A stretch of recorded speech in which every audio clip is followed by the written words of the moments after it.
Get up. When it comes to movies, especially tentpole blockbusters, the most important moment of the film is the climactic moment. No. The climax, aka this point on a story chart, is the action that leads to the film's resolution, a moment where the themes and characters presented throughout the film are finally cemented. A climax can be anything. It could be something large like a bunch of heroes saving a city, or it can be something smaller, like two characters having a conversation. War has already begun. It can be a moment where our hero learns an important lesson, or it can be the moment where they completely ignore it. Why? Regardless of outcome, these moments should have a strong sense of momentum, with the antagonizing forces putting our characters into scenarios where they must act. There's no time to think or ponder, but just enough to decide who they want to be.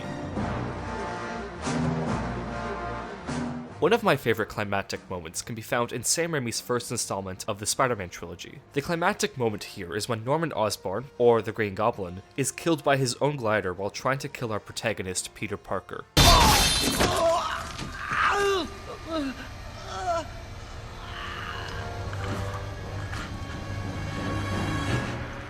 This moment is not only iconic for this individual film, but also the history of the character, with it being directly lifted from the Amazing Spider-Man issue number 122. Now in this comic, this moment is contained to a single page, and if we take a look at it, we can break it down into 4 individual beats. First, you have the Green Goblin stalling while his glider gets into position. Second, you have Peter's spider sense warning him that something is behind him. Third, Peter dodges the glider as it nearly hits him. And fourth, Norman is killed as his own glider pierces his body and nails him to the wall. These beats happen within a very small time period, and so they're presented in very few panels. The comic gives us the individual beats and lets us fill in the rest. By utilizing the strength of the comic medium, this moment both maintains the clarity the moment needs to be conveyed, as well as the momentum needed to make it land. When Sam Raimi set out to adapt this moment, this was the biggest hurdle he faced. If you show the moment in real time, you risk the audience not processing what happened. And if you slow the moment down, you might completely kill the energy of the scene, like this moment in Suicide Squad.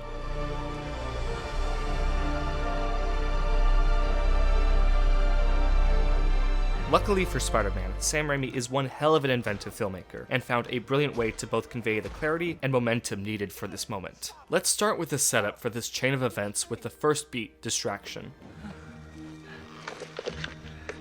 Here, Norman Osborn reveals his identity to emotionally compromise Peter and set his trap. Mr. Osborn. Peter, thank God for you. His lies quickly transition to this whole father-son complex, with his words echoing a plea he made to Peter earlier in the film. You're like a brother to Harry. That makes you family. And if you ever need anything, just give me a call. With Norman reaching out, arms wide open, Peter responds with this. I have a father. His name was Ben Parker. Not only does this essentially call Norman's bluff, but it's also a callback to this crucial moment with Uncle Ben. And I know I'm not your father. Then stop pretending to be. I also need to point out the shift in perspective. As the scene was setting up its pieces, the conversation was filmed in a standard shot-reverse-shot manner. For this crucial line, the camera takes us right in the middle of the standoff, inside the line of action. Pair these crucial lines with the push-ins on the actors' faces, and we know the chain is about to begin. Which brings us to...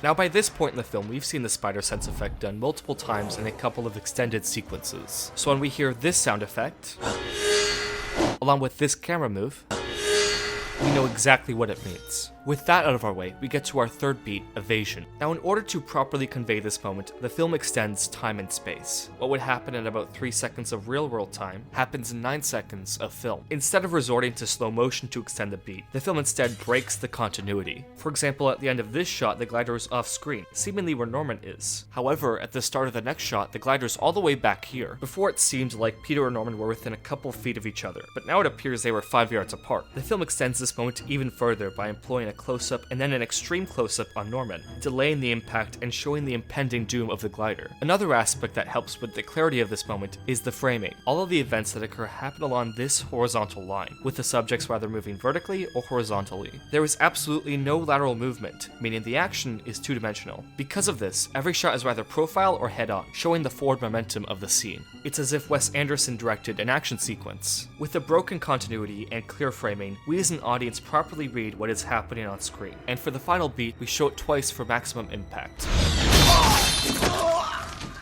With all of these beats broken down, let's see how this moment plays out. Godspeed, Spider-Man.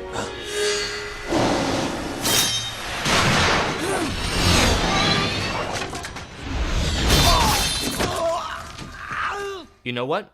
I lied. That's actually not how it plays out. That's the studio-mandated, no fun allowed Mark Webb edit. Here's the Sam Raimi edit. Godspeed, Spider-Man.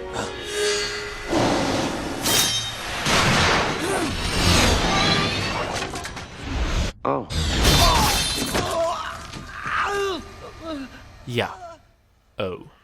As you can tell, this fifth additional beat completely changes the momentum of the scene, but I also think it's the key to the moment's impact. If we chart the momentum, we can see that the momentum builds and builds until it comes to a complete stop to deliver a punchline. Oh. The best comedy is always the most unexpected, and this moment is quite hilarious. However, the scene doesn't just waste all of this momentum for a laugh, because it's instantly followed up by Norman's brutal death. I mean, just look at this.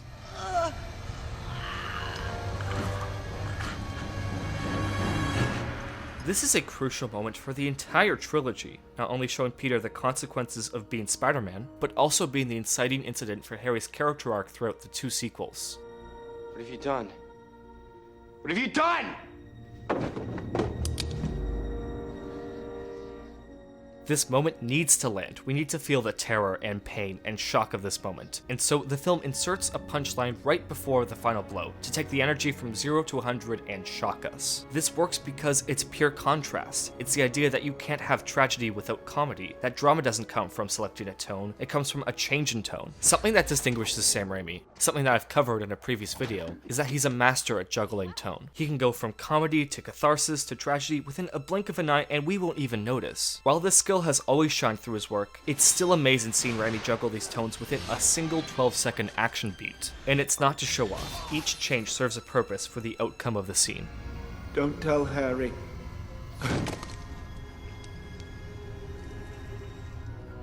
And I think that's the key here, serving a purpose, crafting a moment to prioritize the story. I say that because the death of the Green Goblin is one of many moments from the comics that have made it to film. It's not just superheroes. This march alone has set up to 4 films taking properties from other mediums and adapting them to the silver screen. We live in a Hollywood system that's obsessed with perfecting iconography. While Sam Raimi upheld this priority of being iconic with his 2 Spider-Man films, I also think he did something better. With these movies, and specifically this climactic moment, he took something iconic and made it his own.